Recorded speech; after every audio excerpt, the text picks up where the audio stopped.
Hi, I'm Donna Smith of Smith Butterworth Music, and I hope that you will like us here at Smith Butterworth Music. Today I'd like to talk to you about how long should my child practice the piano? Well, it depends. The younger they are, of course, the shorter the practices will be. The older they are, the more you can remind them that the more they practice, the better they get, the more they will enjoy it.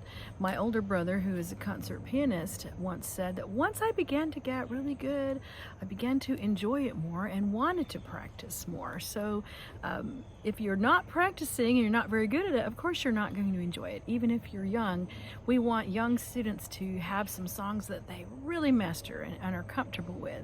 So that means they need to do them over and over again. With young students, sometimes they wonder why they need to play it more than one time. And so it's up to us as teachers and up to parents to teach the discipline of practice and the benefits of that. So you could have, for some students, you could have a sticker chart. Say it's a young student, 7 years old, and every time they have a practice, maybe they could get a sticker or a star and see if you can practice almost every day.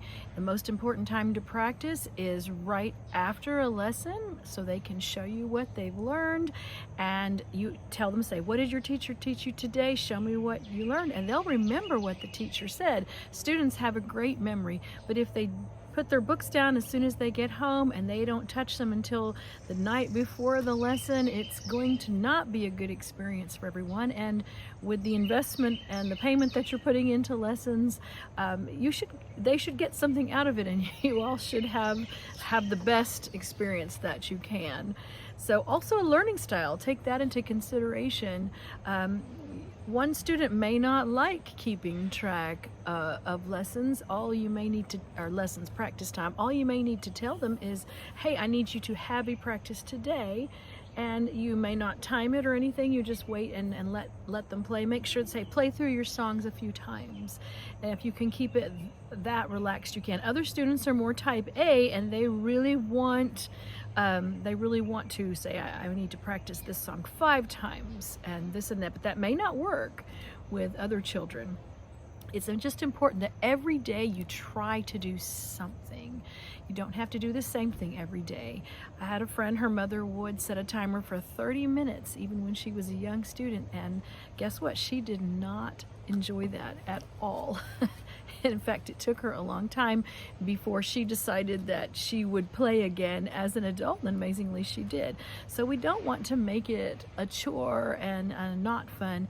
It's important, though, that we instill discipline in our young students and our children, and they may not have discipline. So this is a great opportunity to teach your child some discipline.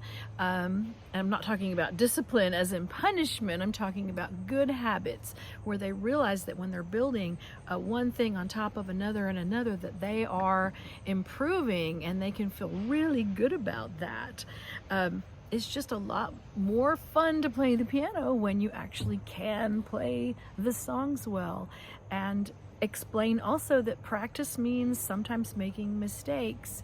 The goal is to try to play a song through with as few mistakes as possible, because if you keep making the same mistake over and over again, you're training your brain and your fingers to continue to make that mistake. So playing slowly, trying different things. Your teacher can give you some great tips for that. So I hope that helps you know how long perhaps your child should practice the piano. If they're a young student, 10 minutes a day is probably fine. If they're in 5th or 6th grade, it'd be great if they could do 20 or 30 minutes at a time. But I hope that you have a great time playing, and thanks for tuning in.